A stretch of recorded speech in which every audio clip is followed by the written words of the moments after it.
네, 안녕하세요. 우리 오늘 시간에는 교육평가 배워보도록 하겠습니다. 우리 앞서서 백워드 교육 과정에서 뭐라 그랬죠? 교육 목표를 설정한 다음에 평가를 먼저 설정한다고 했어요. 그리고 그 이후에 무엇을 배울지 정하겠죠. 마찬가지로 우리도 교육 과정에서 교육의 목표를 정해봤으니까 바로 이어서 교육 평가를 통해서 어떻게 평가를 설계할지, 무엇이 좋은 평가인지 배워보도록 하겠습니다. 그래서 오늘 배우려는 우리 교육평가 정말 재밌는 과목이고요. 특히나 이 교육평가가 재밌다고 느끼는 게 우리가 다음으로 배울 게 교육행정이거든요. 교육행정은 가면 양도 정말 많고요. 이 교육평가랑은 다르게 조금은 딱딱한 이야기들이 많기 때문에 우리가 오늘 교육평가를 배우는 게 우리에게 재밌는 시간이 될 것 같습니다. 따라서 우리 교육평가를 보면 이렇게 돋보기를 들고 있는데요. 우리가 앞서서 교육 과정이 하나의 새싹이었잖아요. 그 새싹이 얼마나 잘 자라고 있는지 이걸 돋보기를 통해서 자세히 들여다보려고 하는구나 라고 생각해 주시면 좋습니다. 그게 새싹이 될 수도 있고요. 우리에게 수업이 될 수도 있고 학생이 될 수도 있습니다. 따라서 어떻게 교육평가에서는 그것을 들여다볼지, 그리고 어떻게 잘 들여다볼지 배워볼 거니까요. 그렇게 교육평가는 무언가를 자세히 들여다보려는 거구나 하고 생각해 주면 되겠습니다. 그러면 이제 본격적으로 우리 시험에서 이 교육평가가 어떻게 나타나고 있는지 살펴보도록 하겠습니다. 가장 먼저 기출 경향에서 전개년을 봐보려고 하는데요. 우리 총 14번의 시험이 있었고요. 그 중에서 몇 번 나왔냐면 총 11번 나왔습니다. 그래서 확률로 따져보면 78%의 확률로 나오고 있다 이렇게 확인할 수 있습니다. 하지만 최근 10년으로 한번 다시 들여다 봐볼 텐데요. 최근 10년 동안 몇 번 나왔지 하고 봐보니까요. 놀랍게도 10번 다 시험에 출제되는 모습을 보이면서 100% 확률로 출제되고 있는 걸 확인할 수 있었습니다. 그래서 우리가 앞서 배워봤던 교육 과정과 마찬가지로요. 우리 교육평가도 최근 10년 동안 100% 확률로 출제가 되고 있기 때문에 우리가 오늘 배우는 교육평가에 있어서도 오늘 배웠던 내용 중에 하나가 이번 시험에도 하나 나올 수 있겠구나 하면서 기대를 갖고 배워주면 되겠습니다. 그래서 그렇게 10년째 100% 확률로 나오고 있는데, 그래서 어떤 걸 주로 시험 문제로 내지 하고 봐보니까요. 학자나 이론보다는 주장, 방법, 장단점을 물어보고 있는 걸 확인할 수 있었습니다. 즉, 앞서서 교육 과정에서는 학자의 이론과 같은 학문이 중요했다면요. 이번 교육평가 같은 경우에는 우리에게 실용적인 관점에서 그 사람들의 방법, 그 사람들의 장단점을 많이 물어보고 있는 걸 확인할 수 있습니다. 따라서 우리가 오늘 배워볼 교육평가는 실용적인 이야기를 많이 물어보는구나. 그러면 우리가 오늘 이론들을 배우면서도 그 이론들이 어떤 학자의 근거에서 나오는 입장보다는 실제 학교 현장에서 어떻게 이루어지고 있는지, 어떠한 목적, 어떠한 방법으로 실시될 수 있는지 그걸 알아가는 게 우리에게 중요한 과목이겠구나 하고 생각해 주시면 됩니다. 그래서 우리는 이 교육평가를 배우면서 어떻게 생각해 보면 좋냐면요. 과거, 현재, 미래를 함께 떠올려 주면서 배우면 좋습니다. 가장 먼저 현재 우리 어떤 교육평가에 노출되어 있죠? 그렇죠. 우리 임용시험이라는 평가를 받고 있는 우리는 현재 교육평가의 대상이 되어 있습니다. 따라서 우리가 교육평가를 배운다라는 것은 내가 보고 있는 이 시험이 어떤 평가를 할지 그걸 이론적으로 먼저 배울 수 있다는 점인데요. 따라서 현재 내가 보고 있는 이 임용시험, 이건 어떤 구조로 어떤 목적을 가지고 나에게 어떠한 의도를 품고 평가를 하려는 거지 하면서 임용 수험생으로서 내가 바라보고 있는 교육평가, 실질적으로 수험생에게 어떠한 감정, 어떠한 효과와 목적을 가지고 오고 있는지 한번 우리 볼 거고요. 그리고 우리 과거에는 중학교, 고등학교 다닐 때 생각해보면 중간고사, 기말고사도 보고 수행평가도 보고 하던 한 명의 학생이었습니다. 그때 우리에게 문제를 내셨던 선생님들, 만들어주셨던 선생님들이 어떻게 문제를 내셨는지 나의 과거 시절과 함께 맞물려서 생각을 해볼 거고요. 그리고 또 가장 중요한 거죠. 우리가 앞으로 이 시험 합격할 거잖아요. 합격하고 나면 뭐 하죠? 미래의 교사가 되어서 학교 현장에서 학생들에게 문제도 낼 거고요. 수행평가도 풀게 할 거고요. 학생들끼리 어떻게 성장하고 있는지 그 과정을 평가하기도 할 겁니다. 따라서 그때 어떻게 할 것인지 미래의 교사의 관점에서 바라보고 있는 교육평가에 나오는 이론들, 도구들을 어떻게 사용하면 좋을지 그러한 과거, 현재, 미래의 상황에 맞추어서 우리 실용적인 관점 잘 떠올려주면 좋습니다. 그래서 이때 이 교육평가라는 과목의 가장 큰 특이사항을 보면요. 가장 현재적인 문제를 다룬다라는 점을 말할 수 있습니다. 실제로 우리에게 이러한 실용적인 관점 물어보기 때문에요. 지금 현재 학교에서 일어나고 있는 상황에 맞는 평가 방법들, 그리고 교사가 실시하기 위해서 알아야 하는 것들, 교사의 상황에서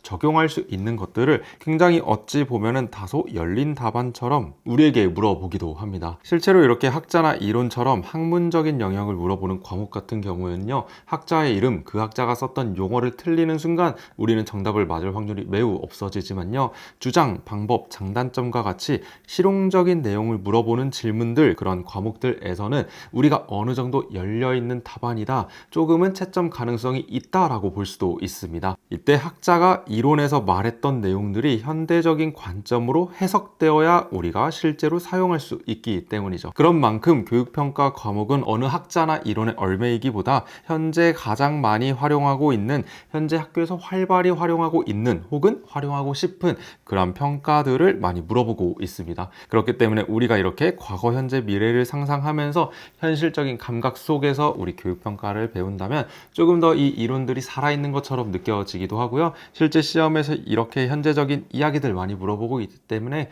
그런 걸 시험에서 물어봤을 때도 당황하지 않고 내가 생각하고 있는 교육평가에 대한 이야기들, 그때 내가 익힌 주장, 방법, 장단점의 내용들을 내 답안에 잘 녹여서 써주면 되겠습니다. 그래서 우리 교육평가 두 번째 과목으로 시작해 보도록 할 거고요. 가장 먼저 서랍을 열어보도록 하겠습니다. 네, 그래서 이렇게 교육평가 서랍을 열어보도록 할 거고요. 우리 마찬가지로 교육평가의 기초, 이게 지난해 기출에 나오면서, 지난해 시험에 나오면서 많은 수험생들을 당황에 빠뜨렸습니다. 하지만 우리 대화회리 교육학 같이 들었던 수험생들, 우리 교육평가의 목적 1번이었습니다. 잊을래야 잊을 수가 없는 이 교육평가의 큰 그림을 잡고 가는 내용이었는데요. 그런 것처럼 우리 한 번 또 잡고 갈 거고요. 그 다음에 우리 교육평가 모형 보면 타스스 이렇게 딱 3명밖에 나오지 않습니다. 우리 교육 과정에서는 10명 정도 학자가 있었는데 교육평가는 3명밖에 없는 걸 보면 역시 학문적인 내용보다는 그 외의 내용이 더 많구나 하는 거 확인할 수 있고요. 따라서 이렇게 학자의 이론 먼저 배워볼 거고요. 그 다음에 뭐 하냐? 교육평가 유형 보겠습니다. 어떤 것들이 우리가 학교 현장에서 사용하고 있는 평가 유형인지 한번 볼 거고요. 우리 평가 유형을 정했으면 뭐 해야죠? 그렇죠. 그 평가 문항을 제작해야 되겠죠? 문항을 제작해서 시행도 해 보겠습니다. 그렇게 문항을 만들어서 써봤어요. 우리 평가 도구가 좋았는지 안 좋았는지 우리가 알아야 되겠죠? 교사로서 내 아이 평가 도구의 질을 판단하겠습니다. 따라서 이 평가 도구가 목표에 적합했는지, 그리고 일관되게 학생들의 평가 결과를 안정적으로 뽑아내고 있는지 볼 거고요. 그렇게 평가 도구까지 잘 개발을 했다면 우리는 그 안에 들어있는 하나하나 문항들까지 분석해 보도록 하겠습니다. 그렇게 문항들까지 다 분석하고 나면 결국 우리 마지막으로 뭐 하냐? 통계적으로 이게 어떠한 의미가 있는지, 통계적으로 어떻게 활용할 수 있는지까지 알아보도록 하겠습니다. 일반적으로 우리가 학생일 때 많이 경험해 왔던 내용들이기 때문에 하나하나 보는데 그렇게 어렵진 않을 겁니다. 그럼 하나씩 시작해 보도록 하겠습니다. 네, 가장 먼저 우리 교육평가의 목적 보도록 하겠습니다. 여기 이렇게 2025학년도에 기본 과정을 물어보면서 너 교육평가 왜 하는지 알고 있어? 우리가 교육평가를 통해서 무엇을 하려는 건지 설명해봐 라고 말을 했어요. 우리가 일반적으로 평가라고 하면은 어떤 느낌이냐면요, 뭔가 이렇게 착착착 점수를 매길 것 같고요, 장점 단점들을 말할 것 같고, 서열화를 매겨서 우수한 학생과 미흡한 학생을 칼같이 나눠 놓을 것 같습니다. 그게 어떻게 보면 과거의 교육평가가 해왔던 일이기도 하고요. 하지만 현대적인 의미에서의 교육평가가 어떤 역할을 하고 있는지 그것을 잘 알고만 있었다면 이 문제를 푸는 데는 무리가 없었고요. 그렇기 때문에 우리 주장을 보면요, 학생을 위한 자료 수집 과정이다. 이 자료 수집으로 뭘 할 거냐면 발달 과정 이해할 거고요. 우리 교육 과정, 내가 수업 잘하고 있는지, 교육 목표 달성 잘하고 있는지 평가해 볼 거고요.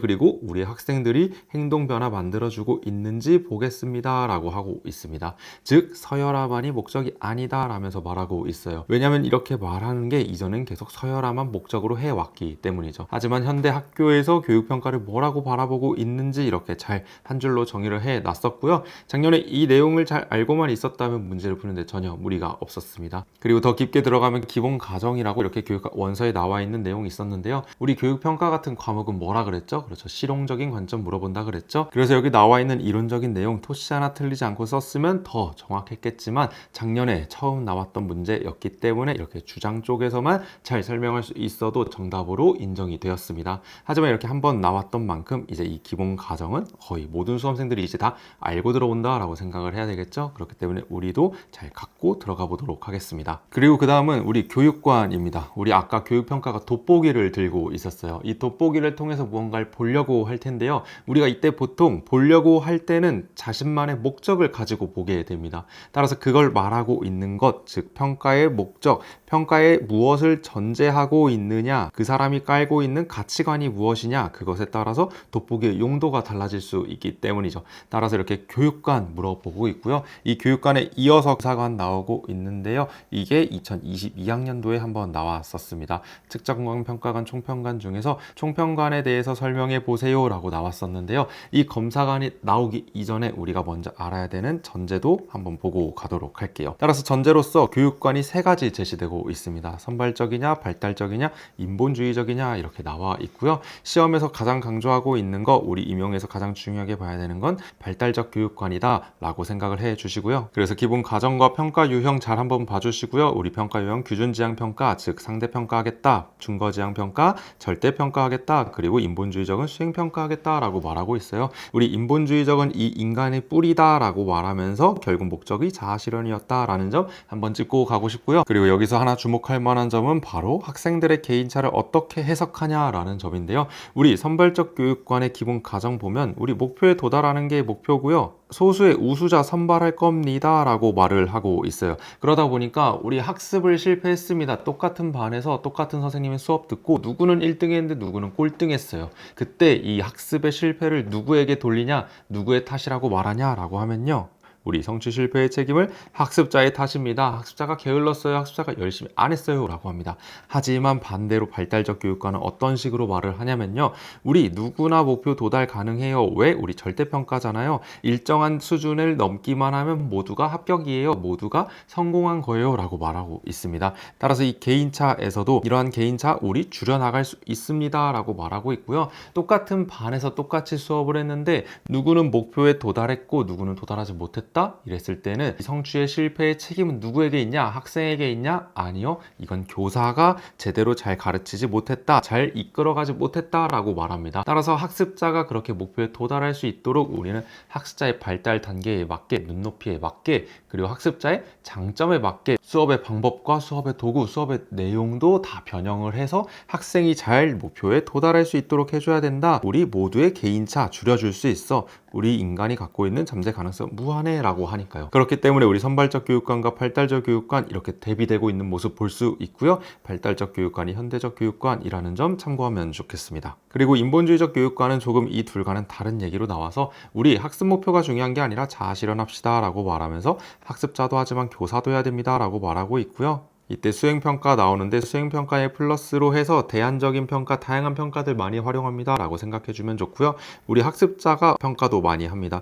이렇게 학생평가에는 자기평가와 동료평가 두 가지로 나뉘어서 학생이 할 수 있는 평가도 두 개가 있구나 라는 점 알아주시면 좋겠습니다. 그리고 이어서 검사관까지 가도록 할 텐데요. 따라서 선발적 교육관이 측정관, 발달적 교육관이 평가관, 인본주의적 교육관이 총평관으로 이어진다는 점 먼저 짚고 가겠습니다. 그리고 이렇게 검사관 이렇게 나왔었는데요. 그래서 검사관은 검사의 목적이 무엇인지, 그 돋보기를 든 이유가 무엇입니까? 라는 걸 이렇게 세 가지로 나눠 봤고요. 아까 교육관은 그 돋보기를 든 사람이 세상을 바라보고 있는 세계관이었습니다. 그리고 이 검사관은 그 돋보기를 통해서 하려는 구체적인 목적을 나타내고 있죠. 따라서 평총 이렇게 세 가지 잘 외워주시면 좋고요. 이때도 많은 학생들이 놀랐다고 합니다. 왜냐하면 이게 교육평가의 기초에서 나왔기 때문이죠. 사람들이 다들 모형, 유형, 제작 방법, 신뢰도 타당도 이렇게 이론적인 내용에 빠져 있을 때 이렇게 기초적인 내용을 물어봤기 때문에 사람들을 놀라게 할 수밖에 없었고요. 하지만 우리는 이런 거 놀라지 않고 이렇게 측평총 보고 넘어가면 되겠습니다. 따라서 한번 잘 읽어봐 주시고요. 이것들이 선발적 교육관, 발달적 교육관, 인본주의적 교육관에 딱 연결이 되어 있다는 것만 알면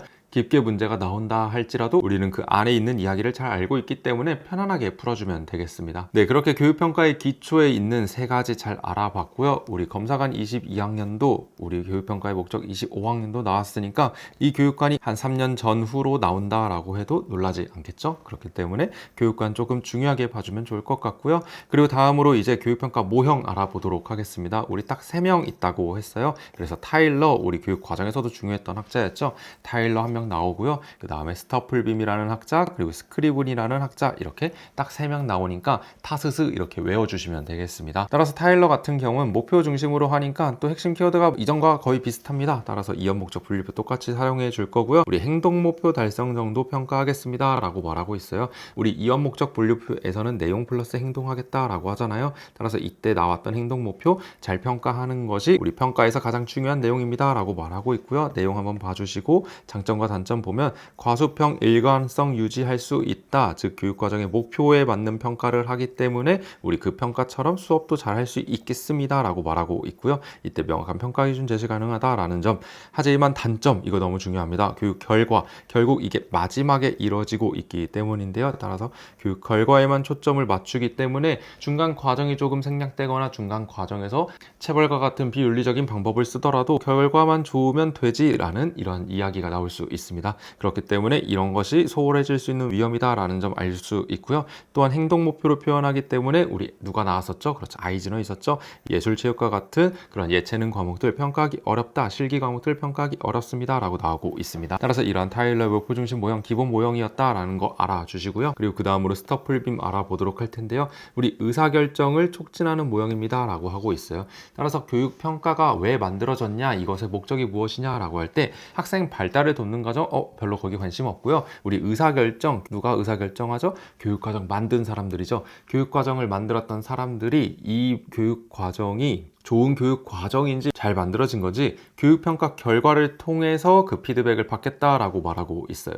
따라서 이거는 학습자를 위한 평가라기보다는 의사결정자, 즉 교육과정 설계자를 위한 교육평가 모형이다 라고 봐주시면 좋고요. 그러다 보니까 어떤 의사결정에 맞는 평가들을 연결시켜 놨습니다. 따라서 이 이론에서는 CIPP라고 해서 상황을 평가하는 거, 투입을 평가하는 거, 과정을 평가하는 거, 산출을 평가하는 거, 이 각각이 어떠한 목적, 어떠한 의사결정을 도와줄 수 있냐라고 물어보고 있는 거죠. 따라서 여기서는 학교 교육을 기계적으로 보고 있구나. 따라서 어떠한 인풋, 투입이 있으면 어떠한 일정한 아웃풋이 나오고 있는 구조로 보고 있구나 라는 점 확인할 수 있고요. 따라서 이렇게 어떤 의사결정 유형에 따라서 필요한 자신들의 평가를 가지고 오겠다라고 말하고 있는데요. 따라서 여기서 CIPP 모형이라고 써 있는 것처럼 객관식에서 자주 등장을 했던 게 상황평가, 투입평가, 과정평가, 산출평가 이렇게 이름과 맞닿아 있는 영역이었으니까요. 우리 스터플빔이라는 학자가 나온다면 의사결정 유형과 평가 유형에 나와 있는 핵심 키워드만 잘 쓸 수 있으면 되겠습니다. 장점과 단점도 한번 잘 읽어봐 주시고요. 그 다음 마지막으로 스크리븐의 탈목표 평가 판단 중심 모형인데요. 우리 탈목표 평가라는 점은요, 어떤 식으로 해석을 할 수 있냐면 목표 자체를 애초에 고려하지 않고요. 전체를 모두 다 고려하겠다라는 뜻입니다. 목표로부터 벗어나서 전체 교육 결과를 판단하겠습니다 라는 거예요. 우리 타일러는 목표에만 집중해서 평가하겠습니다 라고 했잖아요. 하지만 스크리븐은 목표도 중요한데요. 우리 목표만 보지 말고요. 목표랑 관계없이 목표 생각하지 않고 나머지도 전반적으로 다 결과를 확인해 보도록 할게요 라고 말하고 있습니다. 따라서 타일러로부터 그러한 점이 대비된다 라는 점 먼저 하나 인식하고요. 따라서 주장을 보면 전문가가 목표 달성 여부도 보지만 목표의 질도 보고 잠재적 교육 과정까지 포함하면서 전반적으로 우리가 했던 교육 프로그램이 어땠는지 총합적으로 가치를 판단하겠다라고 하고 있어요. 따라서 판단 중심 모형이다라는 말로도 불리거든요. 우리 타일러가 목표 중심이라고 했던 것처럼 스크리븐 같은 경우는 판단, 이것의 질적 판단하겠습니다. 결과뿐만이 아니라 잠재적 교육 과정까지 목표의 질까지 우리 통체적으로 판단할 거예요 라고 말하고 있습니다. 따라서 어떤 걸 평가의 증거로 삼고 기능으로 하고 유형을 봅니까? 라고 하면요. 우리 앞에 1번으로 나와 있는 것들이 이 스크리븐이 좋아했던 내용들이고요. 그렇다고 해서 2번에 나와 있는 것들을 아예 안 한 건 아닙니다. 하지만 일반적으로 2번만 평가하고 있었는데 이 스크리븐이라는 학자는 외재적 증거 형성평가, 비교 평가까지 이러한 새로운 평가 유형들을 제시하면서 기존의 평가가 가지고 있던 단점을 극복하고 어느 정도 보완할 수 있는 방법들을 제안을 했습니다. 그 중에서도 중요한 평가, 그리고 우리의 시험에 정말 많이 나오고 있는 게 바로 이 형성평가인데요. 이 형성평가 자체는 정말 많이 나왔지만 이걸 맨 처음 이렇게 제안을 했던 스크리븐이라는 학자는 아직 등장하지 않고 있으니까요. 우린 스크리븐도 잘 언제든 나와도 이상하지 않구나 하고 넘어가면 되겠습니다. 따라서 이 형성평가의 특징, 진행 중에 우리 수업 개선하기 위한 평가입니다 라는 점 간단하게 일단 알아볼 거고요. 이전에 이렇게 총괄평가를 통해서 최종 마지막 학습이 잘 되었는지 마지막 최후에만 결과를 확인했었는데, 이제 스크리븐이라는 학자는 진행 중에도 우리 한번 보자 라고 하고 있고요. 따라서 우리 이 형성평가와 총괄평가 둘 다 너무 중요하지만 스크리븐이라는 학자로부터 형성평가의 중요성이 등장하였다라는 점 볼 수 있고요. 그 외의 내용들도 한번 살펴봐 주시면 되겠습니다. 네, 그래서 이렇게 교육평가 모형 세 가지 알아봤고요. 그 모형에 등장했던 학자들과 이론들, 그 방법들이 객관식에서는 좀 출제가 됐었습니다. 그렇기 때문에 우리가 논술형을 준비하고 있는 지금도 많이 보고 있지만요, 우리가 앞서 말했던 것처럼 이렇게 학문적인 내용보다는 실용적인 이야기를 많이 물어보고 있는 교육평가인 만큼 우리는 교육평가 모형보다는 지금부터 나오는 이 교육평가 유형에서 더 많이 나온다라는 점 알아주시면 좋겠습니다. 따라서 여기도 보면 벌써 기출이 엄청 많이 되고 있는 거 너무 잘 보이시죠? 여기뿐만이 아니라 이 다음 장도 계속 나오고 있거든요. 그런 것처럼 우리 교육평가 유형, 기시대수 이렇게 적혀 있는데요. 이 네 가지 평가 유형 확실하게 잡고 가야겠다 생각해 주시면 되겠습니다. 따라서 평가 기준에 따른 유형부터 가장 먼저 살펴보도록 할 텐데요. 우리 규준지향평가, 준거지향평가, 다른 말로 상대평가, 다른 말로 절대평가, 이 두 가지로 나눠볼 수 있다라는 점 잘 확인해 주시고요. 이 안에 들어있는 내용들 한번 봐주시고, 신뢰도를 강조하고 있는 건 일관성을 강조한다라는 거고, 타당도를 강조한다는 건 목표적 합성을 주목한다라는 점 이렇게 크게만 잡아 주시겠습니다. 따라서 우리 규준지향평가의 장점과 단점 간단히 알아보면요, 우리 규준지향평가를 통해서 등수를 매기고 서열화를 하죠. 그러다 보니까 개인차 변별하는 거 가능하고요. 즉 우수한 사람이 누구인지 알아내는 거 너무 쉽습니다. 또한 우리 학생들 경쟁을 시키잖아요. 누가 1등, 누가 5등, 누가 30등. 그러다 보니까 그 등수에서 더 좋은 점수를 받기 위한 외적 동기 유발도 된다라는 점 볼 수 있고요. 그리고 항상 정상분포로 수업 개선 기능 약화되었다라고 하잖아요. 이게 어떤 뜻이냐면요, 우리 정상분포 어떻게 생겼죠? 그렇죠. 이렇게 생겼고, 우리 아까 수업에서 학업 성취의 실패 책임이 누구한테 있다 그랬죠? 그렇죠. 우리가 교사에게 있기도 하고 학생에게 있기도 한데, 규준지향평가 같은 경우에는 바로 선발적 교육관을 가진 곳이기 때문에 우리 학생에게 그 성취 실패의 책임을 묻습니다. 그렇기 때문에 교사는 어차피 내 수업에서 1등은 누군가가 나올 거고 너가 꼴찌를 한 건 너의 탓이야 라고 말할 수 있는 거죠. 그렇기 때문에 수업을 발전하거나 개선시키려는 기능이 약화될 수 있다라는 걸 볼 수 있고요. 하지만 이 또한 이것만의 고유한 단점이 아니라 우리 여기 준거지향 평가에 비해서 단점이 된다라는 점 한 번만 더 생각해 주시고요. 따라서 이렇게 경쟁의식 조장하는 거, 내적 동기가 안 되고 외적 동기만 많이 강조하고 있는 거, 따라서 참다운 학력 평가 불가능하고 교육의 힘에 대한 신념이 흐르다. 왜냐하면 언제나 1등은 있지만 그 말은 언제든 꼴찌가 있다는 뜻이잖아요. 따라서 교육을 통해서 사람들이 성장해 가는 거, 학생을 성장해서 키워낸다는 그러한 힘에 대한 신념이 좀 흐리다라는 점 볼 수 있습니다. 하지만 반대로 우리 준거지향 평가를 보면요, 인간의 가능성을 전제한다, 부적 편포라고 하는데요. 우리 정상분포가 이렇게 가운데가 볼록했다면 우리 우수한 학생들이 많은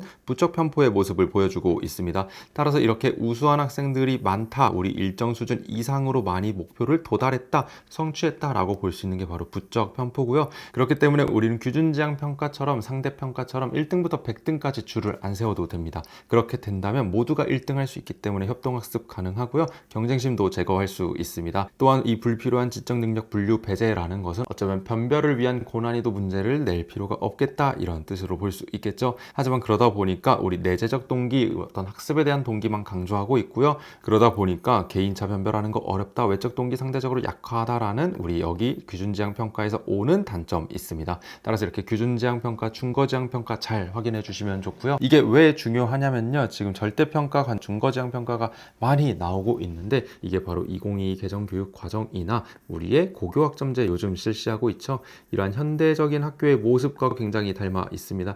여기서 뭐라고 말하고 있냐면 성취평가제 이런 이야기 나오거든요. 이 자세한 이야기는 이 기초 우리 평가 유형 끝내고 나면 더 자세히 알아보도록 하겠습니다. 따라서 이렇게 성취평가제, 고교학점제 2022 개정교육 과정 때문에 준거지향 평가가 너무 많이 강조되고 있다는 점 잘 한번 보고 가겠습니다. 그리고 다음은 평가 시기에 따른 유형인데요. 우리 진단평가, 형성평가, 총괄평가 이렇게 잘 크게 세 가지로 볼 수 있고요. 우리 형성평가 많이 나온다고 했죠. 여기 실제 기출되었던 것도 형성평가 형성평가만 나오고 있습니다. 그 말인즉 과거에는 계속 총괄평가만 한 번씩 했었는데 이러다 보니까 나타나는 문제점들 어떻게 극복하지? 그렇지, 우리 학교에서 진단평가도 물론 하지만 형성평가 좀 많이 해보자, 형성평가 선생님들 많이 해주세요 하면서 교사들에게 강조하고 있는 일입니다. 따라서 언제 하냐라는 게 중요한데, 우리 진단평가는 수업 전 할 거고요, 형성평가는 수업 중에 할 거고요, 총괄평가는 수업 후에 하도록 하겠습니다. 따라서 이 형성평가는 어떻게 생각해 주면 좋냐면요, 우리가 집에서 요리를 한다고 볼게요. 그게 제육볶음이 될 수도 있고 미역국이 될 수도 있고 하는데요, 우리 형성평가는 그 간을 보는 과정이라고 생각해 주면 됩니다. 중간쯤에 가서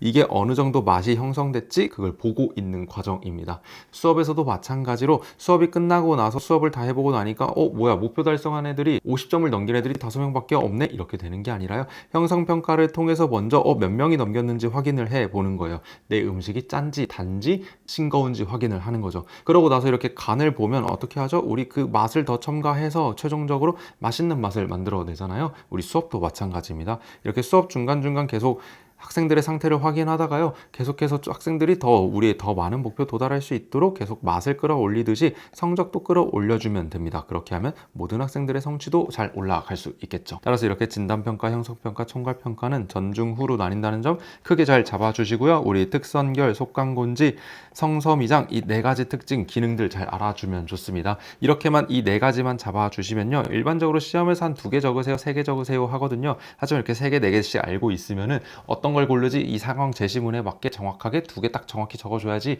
하면서 편하게 적어줄 수 있습니다. 따라서 진단평가, 특성, 선수학생 학습 결손 확인한다. 형성평가에서 우리가 설탕 넣듯이 소금 넣듯이 물을 더 넣듯이 속도 조절할 거고요, 강화 역할 할 거고요, 학생들이 어려워하는 게 뭐지, 그걸 통해서 교사 수업도 개선하도록 하겠습니다. 그리고 마지막 총괄평가는 우리 성적도 측정하고 서열도 측정하고 미래 성적도 예측하고, 장기적으로 우리가 한 학기 동안 수업을 하고 나서 혹은 1년 동안 수업을 하고 나서 평가하기 때문에 장기적인 관점에서 내년 수업은 이제 어떻게 하지 하면서 평가할 수 있습니다.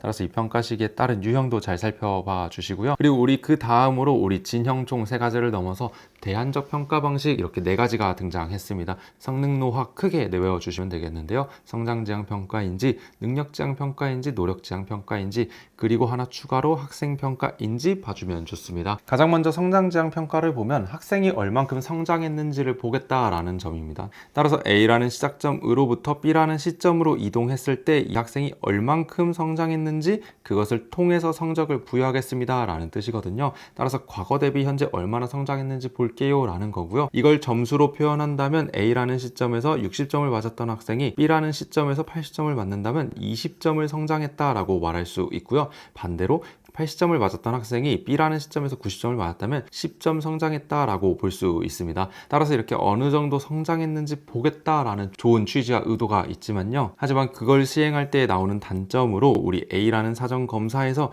일부러 내 성적을 낮게 낮춰서 일부러 성장을 많이 왜곡하려는 시도를 할 수 있다라는 단점이 있고요. 이때 또 성적의 의미가 우리 90점 맞은 학생은 어떻게 보면 80점 맞은 학생보다 점수가 절반이나 낮게 됩니다. 따라서 성적의 의미를 왜곡시킬 가능성도 있다, 이렇게 볼 수 있습니다. 따라서 우리 앞에 있는 대안적 평가 방식이라는 말에서 볼 수 있듯이요, 우리 기존의 전통적인 평가, 총괄평가, 지필평가 등 다양한 전통적인 방법들이 있습니다. 하지만 그것들이 가지고 있는 단점들이 있기 때문에 그걸 보완하기 위해서 이렇게 성장지향, 능력지향, 노력지향, 학생평가를 실시하는 것인데요, 이 대안적 평가 방식만 단독적으로 사용하게 되면 생기는 또 다른 문제도 있으니까요, 이러한 다양한 평가 방식들, 평가 도구들을 적절하게 섞어서 배합을 해야 되겠다, 그걸 통해서 평가 방법들이 가지고 있는 단점들을 잘 극복해내야겠다라고 생각해 주시면 좋습니다. 그러한 관점에서 성장지향 평가도 쓸 수 있다는 점 볼 수 있었고요. 그리고 그 다음 능력지향 평가는요, 학생이 가진 능력에 맞추어서 평가 점수를 부여하겠다라는 겁니다. 따라서 여기 두 학생이 모두 80점이라는 점수를 받았을 때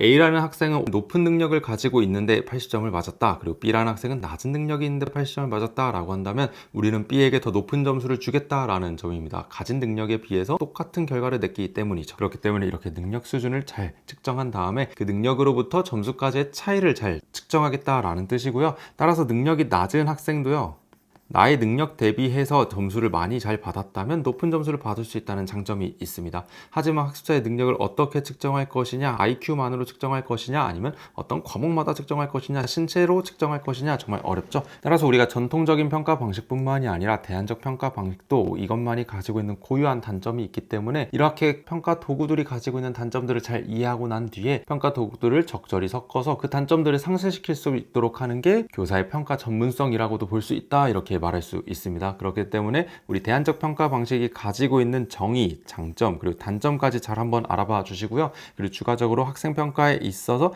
자기 평가와 동료 평가를 통해서 우리 학생들이 어떻게 보면은 여기서 인지적 영역을 평가했다, 교사가 평가해줬다 라고 한다면 우리 전인 교육을 위해서 어떻게 한다 그랬죠? 정의적 영역도 평가하고 심동적 영역도 평가하잖아요. 그 중에서도 정의적 영역을 이렇게 학생 평가를 통해서 잘 채워나갈 수 있다라는 점도 볼 수 있습니다. 따라서 이렇게 얼만큼 성장했냐에 따라서 점수를 주겠다, 그 능력 대비해서 성적을 보고 점수를 주겠다, 노력한 만큼 성적을 주겠다라는 점이 있고요. 각각 평가가 가지고 있는 장점도 너무 뚜렷하지만 단점도 정말 뚜렷하거든요. 그렇기 때문에 이 장단점 잘 알고 넘어가 주면 되겠습니다. 그리고 다음은 우리 학교에서 정말 많이 하죠. 수행평가입니다. 학생들도 학교에서 맨날 이 수행평가 한다고 고생 정말 많이 하고요. 선생님들도 이 수행평가 만들고 채점하느라 정말 고생 많이 하시는데요. 이 수행평가 그만큼 학교에서 자주 쓰고 있는데 이걸 뭐라고 정의하고 있는지, 뭐라고 우리가 똑부러지게 설명할 수 있는지 한번 살펴보도록 하겠습니다. 따라서 수행평가는 이렇게 실과 결전 4가지 키워드가 있으면 한 줄 명확하게 잘 써낼 수 있는 점 보고 갈 거고요.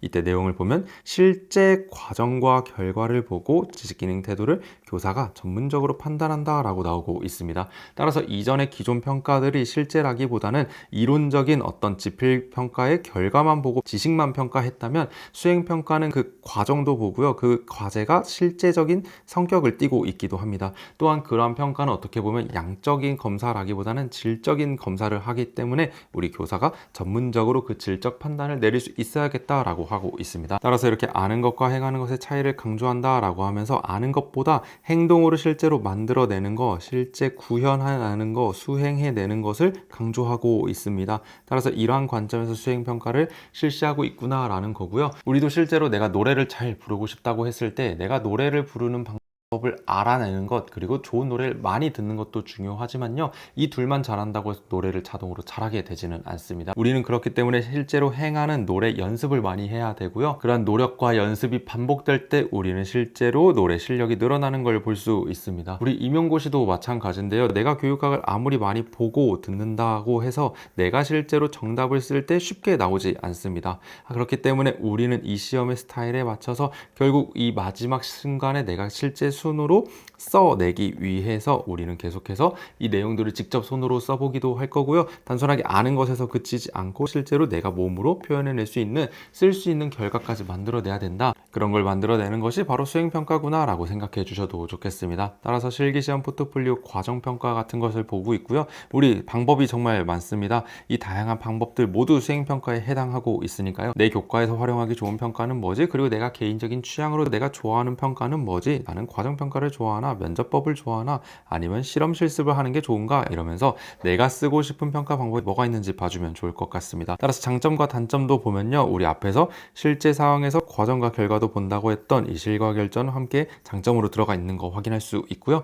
또한 평가 영역의 확대, 평가 방법의 확대, 이 두 가지 중요하게 봐주시면 좋습니다. 따라서 기존 인지적 영역만 보고 있던 지필 평가에서 정의적 영역, 심동적 영역까지 평가하게 되었다라고 말하고 있다는 점 잘 확인해 주시고요. 또한 평가 방법이 확대되었다라고 나오면서 이렇게 다양한 방법 소개하고 있는데요. 이전 평가 방법과 같은 경우에는 객관식이거나 주관식이거나 지필평가가 갖고 있는 방법이었을 뿐이었을 텐데 수행평가를 통해서 다양한 모습으로 학생들의 학습을 확인할 수 있게 되었다라는 점이 있습니다. 우리가 보고 있는 교육학 논술령도 여기 있죠. 따라서 이렇게 다양한 평가 방법을 활용할 수 있는 것도 수행평가의 장점이구나 볼 수 있습니다. 하지만 단점으로 낮은 신뢰도가 있다라고 말하고 있는데요. 타당도 라는 것은 목표에 우리 적합한 거, 우리 학습 목표를 잘 도달하고 있나라는 점인데, 낮은 신뢰도라는 것은 반복 가능한가, 일관성이 있나라는 점인데, 수행평가에 따라서 그날그날 컨디션이 영향을 줄 수도 있고요, 환경이 영향을 줄 수도 있고, 시험 보는 조건이 다를 수도 있습니다. 실제로 수행평가를 일찍 본 반과 나중에 본 반은 차이가 나기도 때문이죠. 그렇기 때문에 우리 낮은 신뢰도가 있다는 점 한번 확인해 주시고요. 그리고 신뢰도 확보 방법에 명다훈평 이렇게 4가지 있는데요. 이 4가지 예시 같은 경우에는요, 우리가 학생이었을 때를 생각해 보면 보면 좋습니다. 우리 앞반 선생님과 뒷반 선생님이 다를 경우가 있었어요. 4개 반씩 나눠서 1반부터 4반까지는 A 선생님, 5반부터 8반까지는 B 선생님이었는데요. 이 두 선생님의 수행평가 점수가 왜 다르지? 왜 A 선생님이 다루는 반은 계속 수행평가 점수가 높고 B 선생님 반인 우리 반은 왜 이렇게 점수가 계속 낮지? 이런 식의 논란이 생길 수도 있습니다. 따라서 우리 명확한 채점 기준 설정할 거고요. 우리 다수의 채점자는 어렵다면 채점자 훈련을 통해서 많이 그 신뢰도를 높일 수 있도록 서로 합의 많이 이뤄보도록 하겠습니다. 또한 개개인이 가지고 있는 평정의 오류가 있는데요. 개인의 내적 상황에 따라서 일어나고 있는 이 오류들 이거 어떻게 없앨 수 있는지도 없앨 수 있다면 그 내용들을 많이 줄여서 신뢰도 높은 수행평가를 만들어 가야겠다라고 생각해 주면 되겠습니다. 따라서 이 평정의 오류 같은 경우엔 뒤에 나오게 되는데요. 지표 인간론이라고 나오고 있습니다. 따라서 이 5가지도 이따가 한번 알아보도록 할 거고요. 우리 수행평가 중요하게 나오고 있는 만큼 이렇게 내용, 기본적인 내용 알았다면 실제 설계할 땐 어떻게 하는 건지 알아보도록 하겠습니다. 따라서 이렇게 설계 방법, 고려사항, 평정의 오류, 우리 지표 인간론 이렇게 나와 있죠.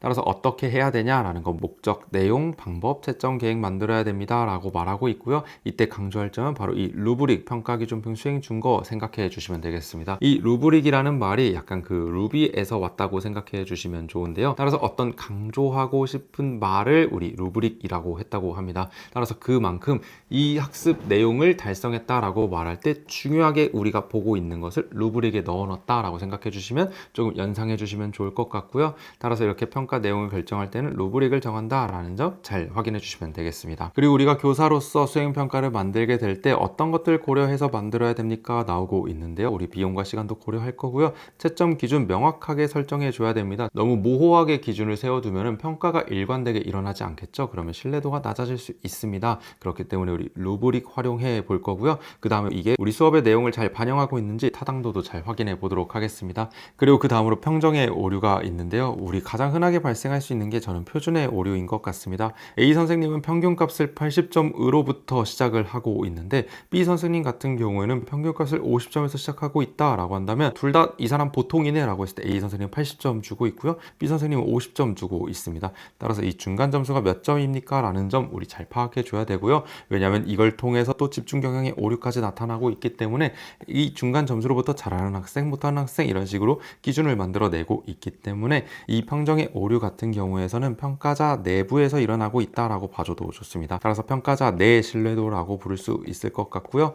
이러한 설계 방법 고려사항 평정의 오류를 우리가 수행평가를 설계할 때 고려해야 된다는 점, 우리 이 학문은 실용적인 거 우리에게 물어본다고 했죠. 우리가 실제로 교사가 된다면 이러한 것들 고려해서 수행평가를 설계해야 되겠구나 라는 점 잘 파악해주면 되겠습니다. 네, 우리 이렇게 교육평가 유형을 다 알아봤는데요. 우리 평가 내용의 결정에 나오는 이 루브릭, 평가 기준표 혹은 수행 준거라고 나오는 부분, 이 부분을 조금만 더 깊게 알아보도록 하겠습니다. 이 내용은 어디에 나오냐면요. 우리 2022 개정 교육 과정이 있죠. 제가 선생님들께 합격 자료로 총론과 함께 강론을 보내드렸는데 선생님들 각 교과별 강론에 이 성취 기준이 나와 있는 걸 확인하실 수 있습니다. 이 성취 기준이라는 게 뭐냐면요. 이 수업, 이 과목에서 어떤 것을 배워야 된다라고 정해놓은 기준들이 됩니다. 이건 국가교육과정을 설계한 사람들이 만들어 놓은 거고요. 거기 들어가 보면 무엇을 가르쳐야 되는지 정말 명확히 잘 나와 있습니다. 우리가 실제로 학교에서 평가 계획표를 작성할 때도요. 국가교육과정에서 제시하고 있는 성취 기준의 표를 근거로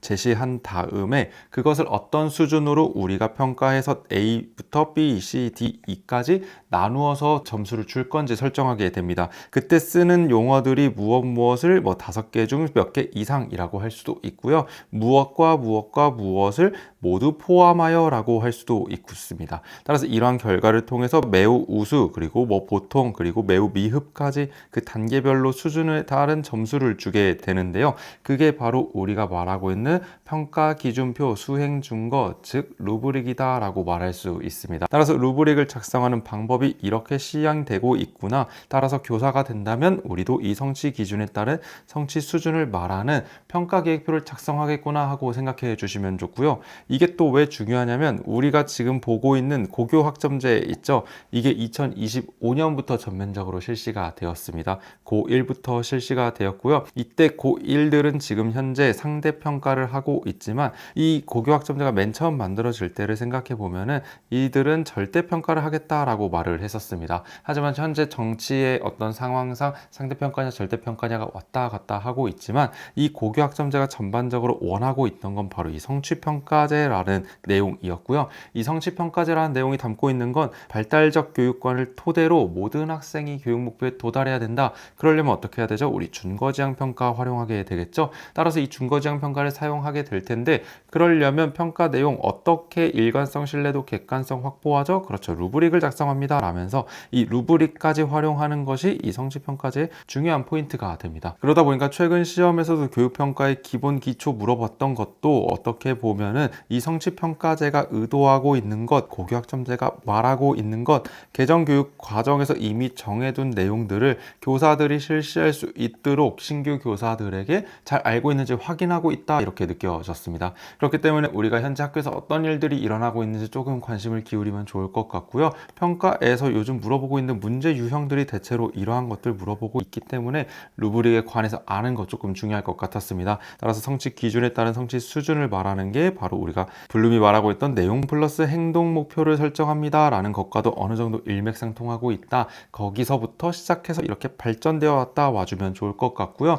그리고 어떻게 보면 이 성취평가제라는 게 규준지향평가와 준거지향평가의 이론적 베이스를 바탕으로 만들어진 새로운 주장 같아요. 그러다 보니까 이 성취평가제 우리나라에서 지금 밀고 있는 평가 방법인데요. 이 성취평가제를 우리가 조금만 더 잘 알고 있다면 우리가 1차 시험에서 교육평가에서 물어보는 문제에도 답변을 잘 할 수 있을 뿐더러 우리가 또 1차 시험 합격하면 2차 시험 보러 가겠죠. 2차 시험에서는 결국 국가나 지역사회가 지금 추구하고 있는 교육의 방향과 일치하고 있는 교사로 모습을 보여줘야 되는데 그럴 때 이 성취평가제의 의도와 취지와 목적과 방법들을 우리가 잘 알고 있다면 조금 더 수월하게 그 내용을 잘 풀어갈 수 있을 것 같습니다. 따라서 선생님들께 이렇게 교육평가 유형 기존에 이론적으로 잘 갖춰진 내용도 잘 알려드렸지만요. 우리 이 교육평가 실용적인 관점 중요하다고 했습니다. 그래서 우리 성취평가제 내용을 담고 있는 PDF 파일 우리 국가공인기관인 경기도교육청이 만들어 놓은 내용들 그 맥락을 잘 이해할 수 있게 우리 자료실에 자료로 올려드릴 테니까요. 성취평가제에 관한 내용 한번 시간 내어서 한 30분, 1시간 정도 그냥 길 가면서 혹은 쉬는 시간에 한번 이렇게 읽어보시면 될 것 같거든요. 그걸 보면서